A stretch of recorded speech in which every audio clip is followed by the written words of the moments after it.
Hello students, तो आज हम डिस्कस करने वाले हैं मैक्रो इकोनॉमिक्स का चैप्टर नंबर फर्स्ट और सेकंड। गाइस, चैप्टर को स्टार्ट करने से पहले आप चैनल पर नए हैं तो चैनल को सब्सक्राइब करें और वीडियो को ज़्यादा से ज़्यादा शेयर करें जिससे अदर स्टूडेंट की भी हेल्प हो सके। तो गाइस देखिए, फर्स्ट चैप्टर में जो मेरा मैक्रो इकोनॉमिक्स का फर्स्ट चैप्टर है उसमें सिर्फ और सिर्फ मैक्रो इकोनॉमिक्स की डेफिनेशन, उसके स्कोप और सिग्निफिकेंस गिवन है। तो गाइस इसलिए हम यहाँ पर सेकंड चैप्टर को भी कंबाइंड कर डिस्कस कर रहे हैं। गाइस देखिए, जो मेरा मैक्रो इकोनॉमिक्स का स्कोप है और यहाँ पर सिग्निफिकेंस है, गाइस जैसे जैसे हम यहाँ पर चैप्टर डिस्कस करते चलेंगे मैक्रो इकोनॉमिक्स के आगे इजीली आपको क्लियर होता चला जाएगा। तो गाइस यहाँ पर इनको जो है मैं डिस्कस नहीं करूँगा, मैं सिर्फ और सिर्फ यहाँ पर आपको मैक्रो इकोनॉमिक्स की डेफिनेशन को क्लियर करूँगा और फिर उससे रिलेटेड जो कॉन्सेप्ट हैं उनको हम डिस्कस करेंगे। आइए मैक्रो इकोनॉमिक्स की डेफिनेशन को देखते हैं। देखिए, it is that branch of economy which studies economic problem and economic issue at a level of economy as a whole. अब भाई देखिए, कोई भी इकोनॉमी में मेरा प्रॉब्लम है या कोई भी इशू है उनसे रिलेटेड स्टडी किस में करते हैं, मैक्रो इकोनॉमिक्स में, वो भी एज ए होल लेवल पे। कोई गाइस यहाँ पर एक पर्टिकुलर सिटी से रिलेटेड या हम कह सकते हैं पर्टिकुलर फर्म से रिलेटेड कोई स्टडी नहीं करते हैं। वो सब हम कहाँ पे करते थे, माइक्रो इकोनॉमिक्स में। माइक्रो इकोनॉमिक्स आप 11th क्लास में पढ़ के आए हैं। यहाँ पर जो हम डिस्कस कर रहे हैं यहाँ पर मैक्रो इकोनॉमिक्स को कर रहे हैं। मैक्रो इकोनॉमिक्स में हम जो भी स्टडी करेंगे वो एज ए होल लेवल पे करेंगे। आइए स्कोप देखते हैं। स्कोप का यहाँ पर मीनिंग क्या है कि हम किस किस फील्ड में स्टडी कर सकते हैं मैक्रो इकोनॉमिक्स से रिलेटेड। यदि हम स्टडी करना चाहते हैं तो किस किस फील्ड में स्टडी कर सकते हैं। सबसे पहले यहाँ पर मेरा आता है estimation of national income and related aggregates. मैं नेशनल इनकम को और रिलेटेड एग्रीगेट्स में स्टडी कर सकता हूँ। सेकंड मेरा आता है theory of employment. Third theory of money. Fourth आता है मेरा theory of general price level, inflationary और डिफ्लेशनरी गैप। इन्फ्लेशनरी गैप का यहाँ पर मीनिंग क्या होता है, जो भी मेरा एक्सिस डिमांड के कारण अराइज होता है। इन्फ्लेशनरी में कह सकता हूँ सिंपली यहाँ पर महंगाई कब होगी गाइस, जब मेरी मार्केट में डिमांड अवेलेबल होगी, एक्सिस डिमांड अवेलेबल होती है, तो उस केस में क्या होता है जो उनके जनरल प्राइस होते हैं यहाँ पर जनरल प्राइस मेरे इंक्रीज हो जाते हैं। देखिए, role of government budget, exchange rate and balance of payment. Guys ये सब यहाँ पर चैप्टर्स हैं जो कि मुझे आगे डिस्कस करने हैं। जैसे हमारा ये चैप्टर खत्म होगा हम उसके बाद चैप्टर को डिस्कस करेंगे। यहाँ पर गाइस देखिए, जो मेरा calculation of national income chapter है उसको हम सबसे एंड में डिस्कस करेंगे। क्यों? क्योंकि गाइस उसमें से एग्जाम में आना ही आना है, 9 to 10 मार्क्स का 100% आएगा, तो इसलिए हम उसको सबसे एंड में डिस्कस करेंगे जिससे कि आपको वो यहाँ पर माइंड में रहे। आइए अब गाइस देखिए, सिग्निफिकेंस क्यों इंपॉर्टेंट है हमारे लिए मैं आपको बता देता हूँ। सबसे पहला तो गाइस देखिए, डिस्क्रिप ऑफ द इकोनॉमी, हमारी इकोनॉमी को जो है डिस्क्राइब कर देती है यहाँ पर, क्योंकि हम स्टडी किसकी कर रहे हैं, अपने इकोनॉमी की, और इकोनॉमी में भी किसकी, एज ए होल लेवल पे। सेकंड देखिए, road map of growth and development, हमारी इकोनॉमिक के ग्रोथ एंड डेवलपमेंट के लिए मुझे एक रोड मैप प्रोवाइड करा देती है, मैं कहता हूँ। थर्ड देखिए, यहाँ पर इकोनॉमिक स्टेबिलिटी, यहाँ पर इकोनॉमिक स्टेबिलिटी में मेरी हेल्प करती है। मैं कह सकता हूँ यदि एक्सिस डिमांड या एक्सिस सप्लाई की यहाँ पर कोई भी सिचुएशन अराइज होती है तो उसको यहाँ पर कंट्रोल करने में मेरी कौन हेल्प करता है, मैक्रो इकोनॉमिक्स। फोर्थ देखिए, यहाँ पर helping in solving the problem of poverty, poverty की प्रॉब्लम को भी सॉल्व करने में मेरी हेल्प करती है। हेल्प इन पॉलिसी फॉर्मेशन, अब गाइस देखिए, कोई भी मुझे पॉलिसी को फॉर्म करना है अपने देश से रिलेटेड तो मैं इजीली कर सकता हूँ। अपनी कंट्री में मुझे कोई भी पॉलिसी को अप्लाई करना है मैं इजीली कर सकता हूँ, क्योंकि मैक्रो इकोनॉमिक्स में हम जो भी स्टडी कर रहे हैं वो एज ए होल लेवल पे कर रहे हैं। अब गाइस देखिए, यहाँ पर कोई सी भी इकोनॉमिक्स हो मेरी, सिंपली गाइज मैं कह सकता हूँ कोई भी इकोनॉमी हो मेरी, सब में हमारे 4 टाइप्स के गुड्स जो है मैन्युफैक्चर होते ही होते हैं। गाइज देखिए, सबसे पहला यहाँ पर मेरा जो गुड्स आता है वो आता है कंजम्पशन गुड्स। कंजम्पशन गुड्स का यहाँ पर मीनिंग क्या है कि कोई भी जो मेरा फाइनल कंज्यूमर है वो किसी भी गुड्स को परचेज कर रहा है अपनी फाइनल कंजम्पशन के लिए, तो वो मेरा क्या कहलाता है यहाँ पर, कंजम्पशन गुड्स। देखिए, those final goods which satisfy human wants directly, जो भी ह्यूमन वांट्स यहाँ पर डायरेक्टली सेटिस्फाई करते हैं वो सब मेरे कौन से होते हैं, गुड्स, कंजम्पशन गुड्स होते हैं। फॉर एग्जाम्पल आइसक्रीम या milk use by the house hold. अब गाइस देखिए, यहाँ पर मिल्क परचेज कर रहा है, यहाँ पर कौन कर रहा है, हाउस होल्ड, तो वो मेरा क्या होगा, कंजम्पशन गुड्स होगा। लेकिन guys on the other hand यदि सेम यहाँ पर मिल्क को कोई टी मेकर परचेज करता है तो उसके लिए वो गुड्स क्या होगा, इंटरमीडिएट गुड्स होगा। ये वेरी करता है केस टू केस कि उसको कौन परचेज कर रहा है। अब यहाँ पर टी मेकर कर रहा है तो इंटरमीडिएट गुड्स है, लेकिन कोई उसको फाइनल कंज्यूमर्स यहाँ पर परचेज कर रहा है तो वो क्या होगा, मेरा कंजम्पशन गुड्स होगा। कंजम्पशन गुड्स में भी गाइस देखिए, हमें 4 टाइप्स के गुड्स को यहाँ पर डिस्कस करना है। सबसे पहला मेरा आता है durable goods, second semi durable goods, non durable goods, और लास्ट मेरा आता है इसमें सर्विस। कंजम्पशन में ही गाइस क्या आता है यहाँ पर, मेरा सर्विस। देखिए, कंजम्पशन गुड्स का यहाँ पर फर्स्ट पार्ट जो है मेरा ड्यूरेबल गुड्स। ड्यूरेबल गुड्स का मीनिंग गाइस देखिए क्या होता है, are those goods which are used by the consumer up to 5 year. Guys देखिए, जो मेरा ड्यूरेबल गुड्स है या तो हम उसको 5 ईयर तक यूज कर सकते हैं या स्लाइटली मोर देन 5 ईयर्स। अब गाइस देखिए, 5 ईयर का मीनिंग तो आपको क्लियर होगा, लेकिन स्लाइटली मोर देन 5 ईयर का मीनिंग मैं आपको क्लियर कर देता हूँ यहाँ पर, कि या तो हम उसको 5 साल तक यूज कर सकते हैं गुड्स को, या 5 साल से कुछ महीने आगे तक हम उसको यूज कर सकते हैं। ये नहीं होगा कि हम उसको 10 साल या 15 साल तक यूज कर रहे हैं, वो फिर ड्यूरेबल गुड्स नहीं होगा। यहाँ पर ड्यूरेबल गुड्स कौन है मेरा, या तो 5 साल या 5 साल से कुछ ज़्यादा, 7 साल भी हो सकते हैं, वो 8 साल भी हो सकते हैं, या 5 साल कुछ महीने भी मेरे हो सकते हैं। इसमें मैं बेस्ट एग्जाम्पल आपको दूंगा फर्नीचर का, या हम कह सकते हैं गाइज कोई भी मेरा लैपटॉप। गाइज देखिए, क्योंकि लैपटॉप की क्या यहाँ पर एक लिमिट होती है कि उस लिमिट के बाद वो प्रॉपर वे में वर्क नहीं करता। फर्नीचर के केस में भी यही होता है कि गाइज यहाँ पर 5 साल तक, या हम कह सकते हैं 5 ईयर से मोर देन कुछ टाइम तक ही वो प्रॉपर वे में वर्क करता है, या फिर उसमें दीमक लग जाती है, वो किसी भी और कारण से डैमेज हो सकता है। सेकंड मेरा देखिए semi durable goods. Semi durable goods कौन से होते हैं, are those goods which are used by the consumer up to 1 year या slightly more than 1 year. Slightly more than 1 year का मीनिंग आपको क्लियर हुआ कि 1 ईयर से कुछ ज़्यादा, ये नहीं है काफ़ी ज़्यादा, कुछ ज़्यादा, या तो वो 2 ईयर हो सकता है या 3 ईयर हो सकता है, लेकिन या कुछ मंथ्स भी हो सकते हैं, लेकिन ये नहीं होगा गाइज हम उसको 5 साल तक, 10 साल तक, 15 साल तक यूज कर रहे हैं। तो सेमी ड्यूरेबल गुड्स मेरे वही होते हैं जिसको मैं 1 साल तक या 1 साल से कुछ ज़्यादा यूज कर सकता हूँ। For example clothes, yeah guys हम कह सकते हैं एलईडी लाइट्स। एलईडी लाइट्स की भी क्या होती है, कुछ लिमिट्स होती है कि इतने टाइम तक वो प्रॉपर में वर्क करती हैं, फिर उनकी वर्किंग कंडीशन जो है प्रॉपर नहीं रहती। हम क्लोथ्स गाइज आपने देखा होगा कोई भी ज़्यादातर यहाँ पर 1 ईयर भी बहुत रेयर चांस होता है कि यूज करते हैं। 1 ईयर भी कोई यूज नहीं करता है यहाँ पर, या तो उसका फैशन आउटडेटेड हो जाता है या और किसी भी कारण से हम अपने क्लोथ्स का यूज करना बंद कर देते हैं। थर्ड मेरा आता है यहाँ पर non durable goods. Non durable goods क्या आएगा, यहाँ पर जिस टाइम मैंने उस गुड्स को परचेज किया उसी टाइम मुझे यहाँ पर उसकी कंजम्पशन करनी पड़ेगी। फॉर एग्जांपल मैं कह सकता हूँ भाई यहाँ पर ईटेबल गुड्स। ईटेबल गुड्स का कोई भी हो, यहाँ पर उसकी लिमिट होती है, यदि हमने उसको 4 to 5 आवर में जो है फिनिश नहीं किया तो उस केस में गाइस जो वो है मेरा ख़राब हो जाएगा गुड्स। तो इसलिए यहाँ पर हम कहते हैं कि ईटेबल गुड्स जो भी है मेरे सारे, वो कौन से गुड्स होंगे, यहाँ पर नॉन ड्यूरेबल गुड्स। फोर्थ देखिए, फोर्थ मेरी आती है सर्विस। अब कहीं देखिए सर्विस क्या है, जिसको मैं देख नहीं सकता, छू नहीं सकता, लेकिन कहीं यहाँ पर मैं महसूस कर सकता हूँ। Service are those which directly satisfy human needs, जो कि ह्यूमन नीड्स को यहाँ पर डायरेक्टली सेटिस्फाई कर रही है, लाइक डॉक्टर सर्विस। अब कहीं देखिए डॉक्टर सर्विस यहाँ पर क्या है कि डायरेक्टली सेटिस्फाई कर रही है। आइए सेकंड देखते हैं कैपिटल गुड्स। हमने फर्स्ट देखा कंजम्पशन गुड्स, कंजम्पशन गुड्स के 4 टाइप्स देखे। अब सेकंड देखना है हमें कैपिटल गुड्स। कैपिटल गुड्स यहाँ पर क्या होता है गाइस, जो कि मेरी प्रोडक्शन में हेल्प करता है।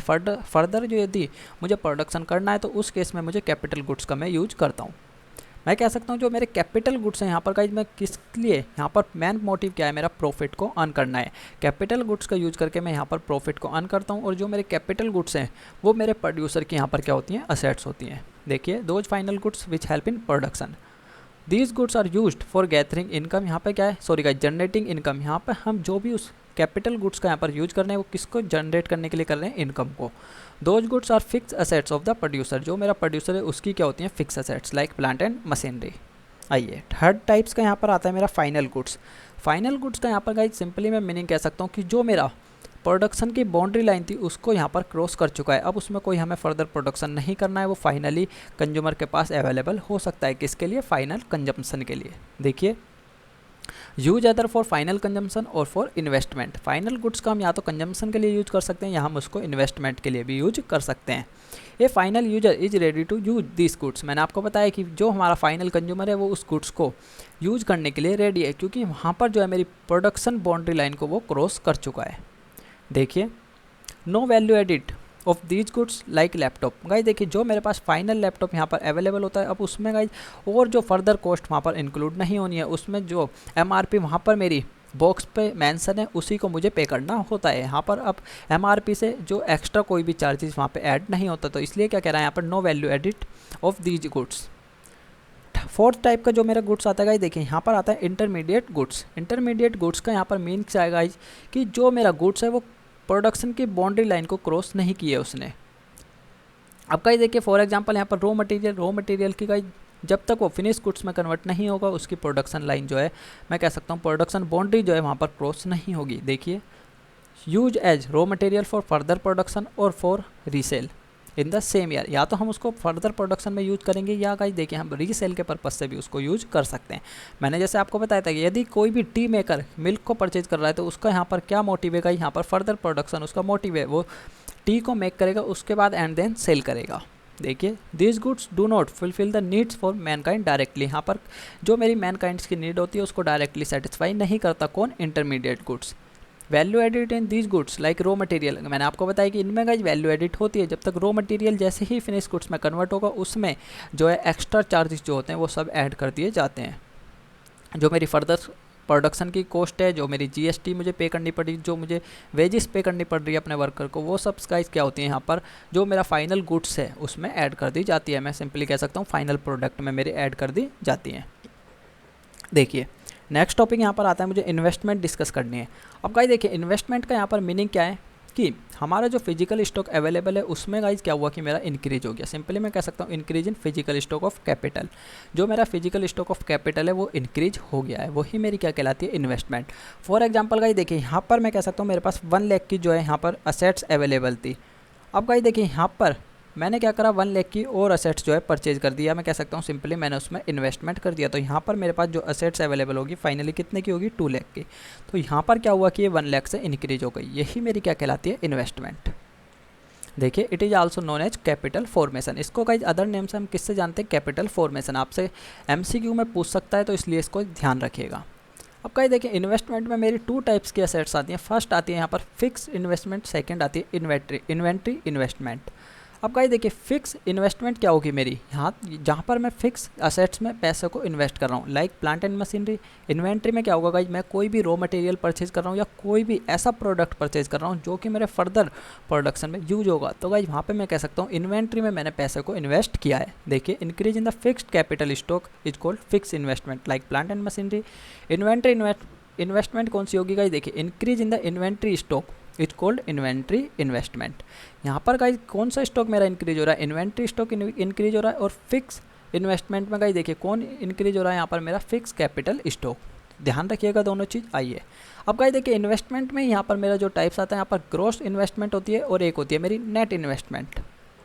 गाइज देखिए मैं आपको एक चीज़ क्लियर कर देता हूँ। यहाँ पर सबसे पहले ग्रॉस का मीनिंग क्या है कि ग्रॉस का मीनिंग क्या होता है कि गाइज यहाँ पर जो भी मेरे पास अलग से मैं कह सकता हूँ गाइज एग्जैक्ट अमाउंट जो है वो मेरा यहाँ पर इंक्लूड होता है, कंप्लीट अमाउंट इंक्लूड होता है। फॉर एग्जांपल गाइज देखिए 2 पर्सन है मेरे पास ए और बी को क्या करना है गाइज, यहाँ पर इससे जो है 5,000 रुपये लेने हैं। और गाइज देखिए ए को कितने करने हैं, यहाँ पर इसको 3,000 रुपये पे करने हैं। तो गाइज ये नहीं कहेगा कि आप पहले मुझे 5,000 रुपये दीजिए उसके बाद मैं आपको 3,000 पे करता हूँ।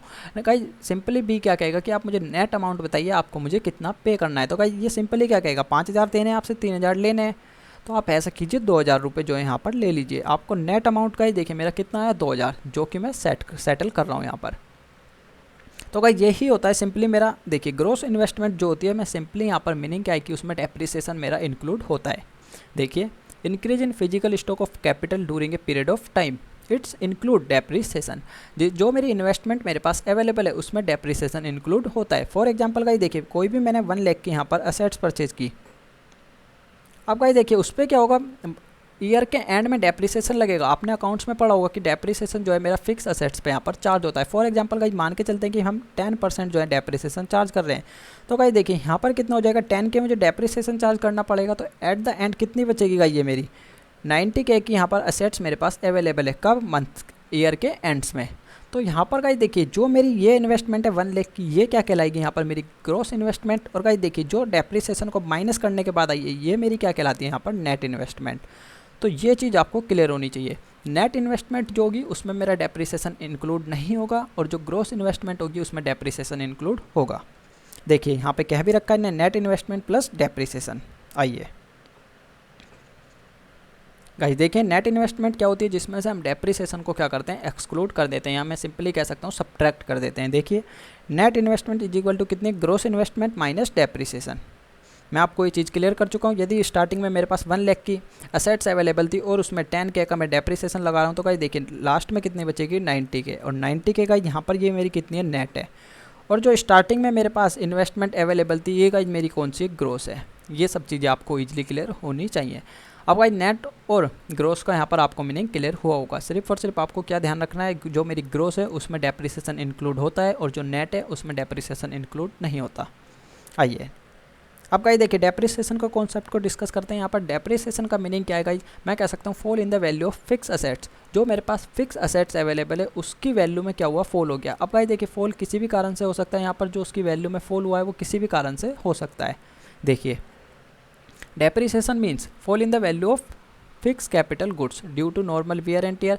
या तो guys normal wear and tear के कारण हो सकता है कि मेरी फैक्ट्री जो है एक प्लेस पे अवेलेबल थी, मैंने फर्दर प्लेस पे उसको शिफ्ट किया है, तो उस केस में भी गाइस यहाँ पर मेरा जो है मेरी मशीन की वैल्यू है सिंपली मैं कह सकता हूँ उसमें गाइज यहाँ पर डिक्रीज हो सकती है। फॉर एग्जांपल 1 लाख की थी तो गाइज वहाँ पर क्या होगा, मुझे कुछ भी जो है लॉसेस बियर करने पड़ सकते हैं। फॉर एग्जांपल 10K के बियर करे तो यहाँ पर कितने की बचेगी मेरी 90K। 10K का यहाँ पर क्या है कि डेप्रिसिएशन है, वो किसी भी कारण से हो सकता है। यहाँ पर वियर एंड टेयर के मैंने बताया एक्सपेक्टेड यहाँ पर एब्सोलेंस हो सकता है। एब्सोलेंस का यहाँ पर मीनिंग क्या है इसकी, चेंज इन टेक्नोलॉजी। एब्सोलेंस जो भी होता है मेरा चेंज इन टेक्नोलॉजी के कारण होता है। और सडन डैमेजेस, अब गाइस देखिए कोई भी सडन डैमेजेस हो गई, फॉर एग्जांपल अर्थक्वेक आ गया तो गाइस देखिए अर्थक्वेक में क्या होगा, जो भी लॉसेस मुझे बियर करने पड़ेंगे अपनी मशीन को लेकर, अपनी एसेट्स को लेकर गाइस, वो सब क्या होता है मेरे सडन डैमेजेस होते हैं, क्योंकि उन पे किसी का कंट्रोल नहीं होता, बिजनेस का पर्सनली कंट्रोल नहीं होता, वो अचानक से जो है हैपन होते हैं। देखिए it is also cold consumption of fix assets. Guys देखिए डेप्रिसिएशन को हम अदर नेम से किससे जानते हैं, यहाँ पर कंजम्पशन ऑफ फिक्स कैपिटल। भाई देखिए इस चीज़ का ध्यान रखिएगा, एमसीक्यू में ये सब चीज़ें पूछ सकता है कि डेप्रिसिएशन को हम अदर किस नाम से जानते हैं, तो यहाँ पर कंजम्पशन ऑफ फिक्स कैपिटल, ध्यान रखिएगा। आइए अब का यहाँ पर जो मेरा सेकंड टॉपिक आता है वो स्टॉक वेरिएबल आता है और फ्लो वेरिएबल आता है। देखिए स्टॉक वेरिएबल का यहाँ पर मीनिंग क्या है, whose quantity is measured at a particular point of time. भाई देखिए कोई भी क्वांटिटी हमारे पास अवेलेबल है, हम उसको क्या करना है एक पर्टिकुलर पॉइंट ऑफ टाइम पे मेजर कर रहे हैं। यहाँ पर एमसीक्यू पूछ लेगा कि स्टॉक वेरिएबल कौन सा होता है जिसको हम मेजर करते हैं किस पे, at particular point of time पे। At particular of point time का यहाँ पर मीनिंग क्या है, देखिए पर्टिकुलर पॉइंट का यहाँ पर मीनिंग क्या है। फॉर एग्जाम्पल मैं मान के चलता हूँ मेरे पास 10 लाख रुपीज़ अवेलेबल है, आज मैंने उसको क्या करा कहीं पर इन्वेस्ट कर दिया। अब गाइस देखिए यदि मैंने आज इन्वेस्टमेंट किए तो मुझे डिसाइड नहीं है कि मैं उसको किस टाइम जो है विड्रॉ करूँगा, जब मेरे पास नीड अराइज होगी मैं उसको उसी टाइम विड्रॉ करूँगा। कोई यहाँ पे मैंने टाइम पीरियड डिसाइड नहीं किया है कि मैं उसको 5 ईयर बाद, 10 ईयर बाद या 15 ईयर बाद जो है विड्रॉ कर लूँगा। जब मुझे नीड अराइज होगी मैं उसी टाइम उसको विड्रॉ करूँगा। तो यही मेरा क्या कहलाता है पर्टिकुलर पॉइंट ऑफ टाइम, जब मुझे नीड अराइज है मैं उसी टाइम उसको विड्रॉ कर रहा हूँ। देखिए यहाँ पर जैसे गाइज सेविंग, अब गाइज देखिए यदि मेरे पास, मैंने आपको बताया कि मेरे पास कितने 10 लाख रुपीज़ अवेलेबल थे, मैंने उसको सेव कर दिया, तो गाइज देखिए सेविंग ये तो यानी कि मैं उसको एक या तो 5 ईयर बाद या 10 ईयर बाद जो है उसको विड्रॉ कर लूँगा। सेविंग क्यों करूँगा, जब कब विड्रॉ करूँगा, जब मुझे उसकी रिक्वायरमेंट होगी, जब मुझे 10 लाख रुपीज़ की रिक्वायरमेंट होगी उस टाइम मैं उसको विड्रॉ करूँगा। ये चीज़ आपको क्लियर होनी चाहिए। अब गाइज देखिए फ्लो वेरिएबल मेरा क्या होता है, simply whose quantity is measured over a period of times is called flow variable, जिसको गाइज मैं यहाँ पर over a period of time यहाँ पर कैलकुलेट कर रहा हूँ। फॉर एग्जांपल गाइज मेरी सैलरी या मैं कह सकता हूँ इनकम जो मेरे पास रिसीव हो रही है वो पर मंथ रिसीव होगी, पर वीक भी रिसीव हो सकती है या पर ईयरली भी रिसीव हो सकती है। तो यहाँ पर पीरियड डिसाइड है कि हम उसको मंथली कैलकुलेट करेंगे, ईयरली कैलकुलेट करेंगे या हाफ ईयरली कैलकुलेट करेंगे। तो वो मेरा क्या कहलाता है, फ्लो कॉन्सेप्ट कहलाता है। ध्यान रखिएगा फ्लो वेरिएबल होता है। यहाँ पर इन एग्जाम्पल भी दे रखा है national income change in stock. अब गाइस देखिए जो भी चेंज इन स्टॉक में हुआ है तो गाइस वो क्या होता है यहाँ पर वीक कैलकुलेट किया जाता है या पर मंथ कैलकुलेट किया जाता है, क्योंकि हमें फर्दर ऑर्डर करना होता है। उसके लिए हमें पता होनी चाहिए कि हमारे पास पहले कितना स्टॉक अवेलेबल है हमारे गोडाउन में। आई होप कि गाइज आपको ये दोनों चीज़ ईजिली क्लियर हुई होंगी। जो मेरा फ्लो वेरिएबल होते हैं उनको हम यहाँ पर over a period of time calculate करते हैं, यानी मैं कह सकता हूँ हर रोज़ भी कर सकते हैं हम, हर वीक भी कर सकते हैं, या हम कह सकते हैं पर मंथ भी कर सकते हैं, पर ईयर भी हम उसको कैलकुलेट कर सकते हैं। लेकिन जो मेरा स्टॉक कॉन्सेप्ट होगा गाइज उसको हम यहाँ पर कोई हमारे डेट जो है डिसाइड नहीं होती कि हम उसको कब कैलकुलेट करेंगे या हम कब उसको विड्रॉ करेंगे। जब हमें नीड अराइज होगी उसी टाइम हम उसको विड्रॉ कर लेंगे। आइए गाइज देखिए यहाँ पर सेकंड टॉपिक जो मेरा आता है सर्कुलर फ्लो ऑफ इनकम। अब गाइज देखिए सर्कुलर फ्लो ऑफ इनकम का यहाँ पर मीनिंग क्या है कि मैं सिंपली कह सकता हूँ कि जो भी यहाँ पर कंटिन्यूस फ्लो हो रहा है किसका, गुड्स एंड सर्विसेज का, वही मेरा क्या कहलाता है सर्कुलर फ्लो ऑफ इनकम। देखिए it refers to continuous flow of goods and services and money income among the different sector in a economy. मेरी इकोनॉमिक में जितने भी सेक्टर्स में यहाँ पर फ्लो हो रहा है किसका, गुड्स एंड सर्विसेज का और मनी इनकम का, वही मेरा क्या कहलाता है सर्कुलर फ्लो ऑफ इनकम। अब गाइस देखिए सर्कुलर फ्लो ऑफ इनकम को मैं अदर वर्ड्स में कह सकता हूँ यहाँ पर it is a flow which so flow of production, consumption, investment and income and distribution.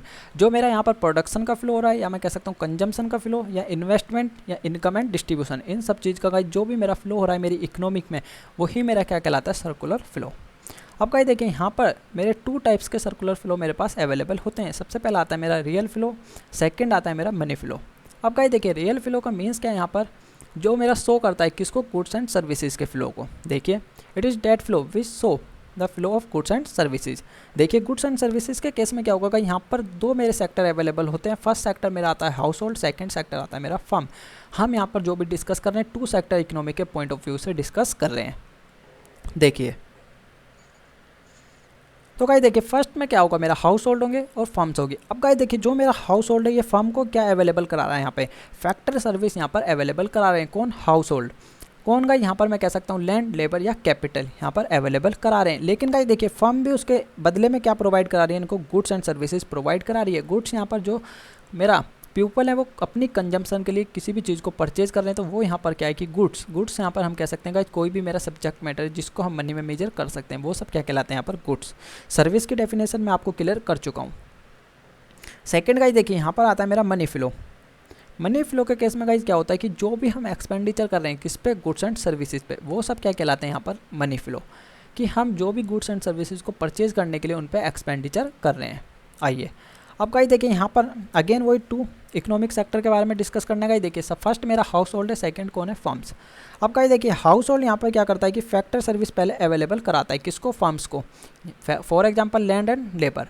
अब गाइस देखिए उसके बाद क्या होता है कि जो मेरी फर्म्स है वो हमारी हाउस होल्ड को क्या प्रोवाइड करा रही है? Goods and services. अब गाइस देखिए यहाँ पर जब गुड्स एंड सर्विसेज प्रोवाइड कराएगी फर्म, तो गाइस यहाँ पर क्या होगा, जो एक्सपेंडिचर करेंगे, जब मेरा हाउस होल्ड है जो एक्सपेंडिचर कर रहा है, एक्सपेंडिचर किसके पास जाएगा गाइस? देखिए फर्म के पास जाएगा। फर्म क्या करेगी उस केस में? यहाँ पर गुड्स एंड सर्विसेज प्रोवाइड कराएगी, किसको? हाउस होल्ड्स को, या मैं कह सकता हूँ कंज्यूमर्स को यहाँ पर गुड्स एंड सर्विसेज प्रोवाइड करा रही है। तो गाइस देखिए फर्म्स क्या करती है, रिटर्न कर देती है उस पैसे को, किस रूप में गाइस? यहाँ पर मैं कह सकता हूँ सिंपली, यदि हमारे पास लैंड अवेलेबल है तो उसका वो रेंट प्रोवाइड करा देती है। यदि हमें जो हमारा हाउस होल्ड सेक्टर है उसने हमें लेबर प्रोवाइड कराई है तो उस केस में गाइस वो हमें क्या प्रोवाइड करा देती है? यहाँ पे वेजिस। लेबर के बदले में वेजिस या सैलरी जो है फर्म हमें प्रोवाइड करा देती है। तो इस चीज़ का ध्यान रखिएगा, यहाँ पर इस तरीके से जो है मनी का फ्लो होता है कि सबसे पहला हाउस होल्ड ने क्या करा, यहाँ पर गुड्स एंड सर्विसेज को परचेज किया। उस परचेज करने में गाइस देखिए कुछ एक्सपेंडिचर जो है ये तो यानी कि फ्री में हमारे पास अवेलेबल हो जाएगी कोई भी गुड्स या सर्विसेज, उसके लिए हमें मनी को पे करना पड़ता है। और फर्म्स क्या करती हैं, उस मनी को हमारे पास एज ए वेजिस या एज ए सैलरी जो है रीपे कर देती है हमें, हम कह सकते हैं फैक्टर पेमेंट। अब गाइस देखिए मेरा यहाँ पर लास्ट जो कॉन्सेप्ट आते हैं दो, देखिए फर्स्ट आता है यहाँ पे लीकेज, सेकंड आता है इंजेक्शन। अब गाइस देखिए लीकेज का यहाँ पर मीनिंग क्या है? It is the amount of money which is withdraw from the circular flow of income. अब गाइस देखिए यहाँ से क्या करा है कि हमने कुछ मनी को जो हमारी सर्कुलेशन में थी, हमारी इकोनॉमी में सर्कुलेशन में कुछ मनी अवेलेबल थी, हमने उसको क्या करा, विड्रॉ कर लिया। फॉर एग्जांपल गाइस देखिए यहाँ पर हमने टैक्सेस के हम किस किस थ्रू जो है यहाँ पर मनी को विड्रॉ कर सकते हैं, टैक्स के, सेविंग के या इम्पोर्ट्स के। It reduce the aggregate demand and the level of income. जो मेरा लीकेज है यहाँ पर क्या करता है कि एग्रीगेट डिमांड जो है उसको रिड्यूस कर देता है, क्योंकि गाइस देखिए जब हम अपने सर्कुलेशन में, इकोनॉमिक में जो हमारे सर्कुलेशन में मनी अवेलेबल है हम उसको विड्रॉ कर रहे हैं, तो उस टाइम पे क्या होगा, जो मेरे पास जनरल पब्लिक अवेलेबल है उसके पास फंड जो होगा वो लेस अमाउंट में अवेलेबल होगा। और गाइस जब किसी भी पर्सन के पास फंड्स अवेलेबल नहीं होता तो वो किसी भी प्रोडक्ट की डिमांड राइज नहीं करता है, तो उस केस में क्या होगा यहाँ पर मेरी जो डिमांड है वो ऑटोमेटिकली रिड्यूस हो जाएगी। और किस फॉर्म में गाइस गवर्नमेंट जो है विड्रॉ कर सकती है, या तो वहाँ पे वो क्या करेगी, अपने टैक्सेस को राइज कर देगी। जैसे ही टैक्सेस राइज होंगे गाइस तो वहाँ पर जो है हमें गवर्नमेंट को जो है काफ़ी अमाउंट पे करना पड़ेगा, और उस केस में क्या होगा, जो मेरे पास सफिशेंट मनी अवेलेबल थी वो ऑटोमेटिकली रिड्यूस हो जाएगी, या हम कह सकते हैं विड्रॉ हो जाएगी। किस में से? सर्कुलर में से। या गाइस देखिए गवर्नमेंट ने क्या करा है कि यहाँ पर सेविंग को वो मोटिवेट कर दिया, गाइस किसी भी पर्सन को मोटिवेट कर दिया कि आप सेविंग कीजिए। वो सेविंग कैसे कर सकती है, या तो गाइस वो यहाँ पर इंटरेस्ट रेट को क्या करेगी, हाई कर देगी कि आप हमारे पास सेव कीजिए अपने फंड्स को, हम आपको इंटरेस्ट रेट जो है हाई प्रोवाइड कराएंगे। तो उस केस में क्या होता है कि जनरल पब्लिक जो है इन्वेस्ट करना स्टार्ट कर देती है। या हम गाइस देखिए इंपोर्ट्स कर रहे हैं, इंपोर्ट्स के केस में क्या होगा, जब हम अदर कंट्री से इंपोर्ट्स करेंगे तो वहाँ पर हमें मनी को पे करना पड़ेगा, जब भी हम वहाँ से गुड्स एंड सर्विसेज को इंपोर्ट्स कर सकते हैं। तो उस केस में भी गाइस यहाँ पर हमारे पास क्या होता है कि मनी जो है ऑटोमेटिकली विड्रॉ हो जाती है, किस में से? सर्कुलेशन में से। गाइस देखिए सेकंड मेरा आता है इंजेक्शन। इंजेक्शन का यहाँ पर मीन्स क्या है गाइस, देखिए it is that amounts of money which is added to the circular flow of income. जो हमारे पास सर्कुलर फ्लो है इनकम का, उसमें क्या करा है कि हमने कुछ मनी को ऐड्स कर दिया। अब गाइस देखिए हम किस तरीके से ऐड्स कर सकते हैं, या तो गवर्नमेंट एक्सपेंडिचर को अपने इंक्रीज करेगी, या इन्वेस्टमेंट को इंक्रीज करेगी, या हम कह सकते हैं एक्सपोर्ट को हम इंक्रीज कर देते हैं। गाइस देखिए यदि हम किसी अदर कंट्री में गुड्स को सेल्स करते हैं तो वहाँ से क्या होगा कि हमें जो है मनी रिसीव होगी। तो गाइस देखिए जब हमारे पास वहाँ से मनी रिसीव होगी तो हमारे वो सर्कुलर में अवेलेबल होगी, सर्कुलर फ्लो में। और जब वहाँ पर अवेलेबल होगी तो गाइस देखिए जो भी हमारे पास पर्सन अवेलेबल है उनके पास सफिशेंट मनी होगी, तो वो क्या करेंगे, डिमांड को इंक्रीज कर देंगे। देखिए ये कह भी रहा है, it increase the aggregates demand and the level of income. यहाँ पे लेवल ऑफ इनकम को भी इंक्रीज कर देता है और एग्रीगेट डिमांड को भी जो है इंक्रीज कर देता है। मैंने आपको रीजन बता दिया कि हमारी जब पीपल जो हमारे पास अवेलेबल है हमारी इकोनॉमी में, उनके पास सफिशेंट फंड अवेलेबल है, तो वह क्या करेंगे, ऑटोमेटिकली डिमांड को राइज कर देंगे यहाँ पर। फॉर एग्जाम्पल गाइज देखिए, एक एग्जाम्पल के थ्रू आपको और अच्छे से क्लियर कर देता हूँ कि डिमांड कैसे राइज होगी। फॉर एग्जाम्पल गाइज मान के चलते हैं हमारे पास एक एरोप्लेन में गाइज देखिए यहाँ पर 90 सीट अवेलेबल है, और गाइज देखिए पर सीट का प्राइस यहाँ पर कितना है, 1000 रुपये है। और गाइज देखिए मेरे पास 100 पीपल जो है अवेलेबल है, और गाइज देखिए सभी के पास यहाँ पर क्या है कि सफिशेंट मनी अवेलेबल है। तो उस केस में गाइज क्या होगा कि उन सीट्स की जो है डिमांड ऑटोमेटिकली इंक्रीज हो जाएगी, क्योंकि गाइज देखिए यहाँ पर पर्सन कितने 100 और सीट कितनी है 90, तो कोई भी गाइज इसको ईजिली अडोप्ट कर सकता है। तो गाइज यहाँ पर फिर क्या करना पड़ेगा, जो मेरा एयरलाइंस कंपनी है उसको मजबूरी में गाइज यहाँ पर प्राइस को इंक्रीज करना पड़ेगा। 1000 से या तो वो उसको गाइज 2000 भी कर सकते हैं, कितना भी प्राइस को इंक्रीज करना पड़ेगा, किस लिए, डिमांड को रिड्यूस करने के लिए। क्योंकि हमारी इकोनॉमी में जब सफिशेंट फंड अवेलेबल होता है तो हमारी डिमांड ऑटोमेटिकली इंक्रीज हो जाती है। अब गाइज देखिए यहाँ पर जब हम इन्फ्लेशनरी और डिफ्लेशनरी चैप्टर को डिस्कस करेंगे, यहाँ पर इन्फ्लेशनरी गैप और डिफ्लेशनरी गैप को मैं आपको ये चीज़ अच्छे से क्लियर कर दूंगा। गाइज यदि फिर भी आपको यहाँ पे इसमें चैप्टर में कोई भी डाउट है तो आप नीचे कमेंट बॉक्स में कमेंट करके बता सकते हैं, आपकी क्वेरी डेफिनेटली सोल्व की जाएगी, या आप मेरे व्हाट्सअप नंबर पे मुझे डायरेक्ट व्हाट्सअप भी कर सकते हैं। मिलते हैं गाइज नेक्स्ट लेक्चर में, tata bye bye see you. आपकी डिमांड्स पे चैप्टर अवेलेबल कराया है, देखते हैं कि आपका रिस्पॉन्स जो है कैसा आएगा।